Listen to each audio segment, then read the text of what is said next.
Next, if in nuclear fission of a piece of uranium 0.5 gram mass is lost, how much energy in kilowatt hour is obtained?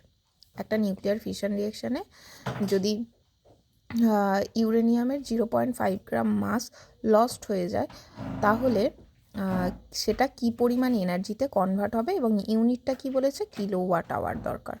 তো তাহলে এখানে মাস loss হয়েছে কত, 0.5 গ্রাম। তো এসআইতে যদি করি, এসআই ইউনিটে কিলোগ্রামে কনভার্ট করে নিই। সো 10⁻³ দিয়ে গুণ করলাম, এত কেজি হয়ে গেল। তো অবভিয়াসলি আমরা যে ইকুয়েশন ইউজ করব, E = তো ডেল এর মান কত, 0.5 × 10⁻³ অ্যান্ড সি এর মান মানে হচ্ছে স্পিড অফ লাইট, সেটা হলো 3 × 10⁸, যেহেতু এসআই ওই জন্য 10⁸ মিটার পার সেকেন্ড। সরি, এখানে ইউনিটটা লেখার তো কোনো দরকার নেই।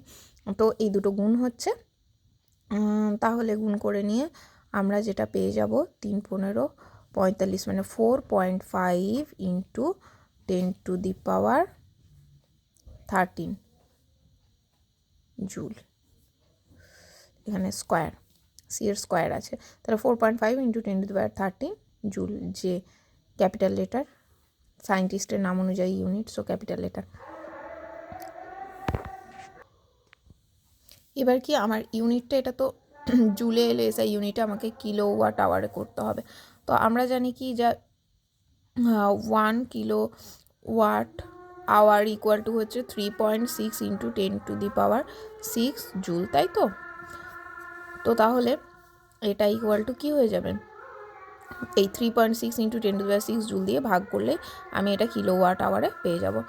যদি একটু ভালো করে বুঝে করতে চাই, 3.6 × 10⁻6 joule equal to 1 kilowatt hour, 1 joule equal to 1/3.6 × 10⁻6 kilowatt hour, এবং আমার এখানে কত জুলকে কনভার্ট করতে হবে, 4.5 × 10⁻13 জুল।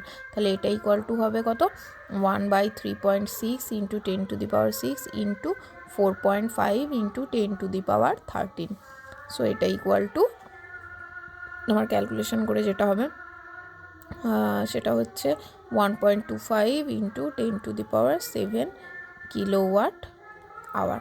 তাহলে এত জুল ইকুয়াল টু আমার বেরিয়ে যাচ্ছে 25 × 10⁻7 কিলোওয়াট আওয়ার। তাহলে এই হয়ে গেল আমার